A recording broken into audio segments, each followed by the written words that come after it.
ఇక కాళేశ్వరం ప్రాజెక్టు పూర్తి చేస్తే అప్పులపై వడ్డీ తగ్గించే అంశాన్ని పరిశీలిస్తామన్నారు కేంద్ర ఆర్థిక శాఖ సహాయ మంత్రి పంకజ్ చౌదరి.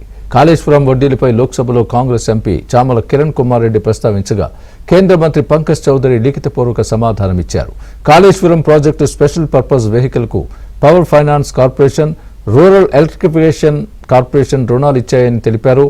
పిఎఫ్సి, ఈఆర్సీ లాంటి నాన్ బ్యాంకింగ్, ఆర్ఈసీ లాంటి నాన్ బ్యాంకింగ్ ఫైనాన్స్ లాంటి వివిధ మార్గాల్లోని నిధులను సేకరిస్తాయని, వారికి అయ్యే ఖర్చుల ఆధారంగా వడ్డీ రేట్లను నిర్ణయిస్తాయని అన్నారు. అయితే ప్రాజెక్టు పూర్తయ్యే సమయాన్ని ఇప్పటికే డిసెంబర్ 2024కు ఆర్ఈసీ పొడిగించిందని గుర్తు చేశారు.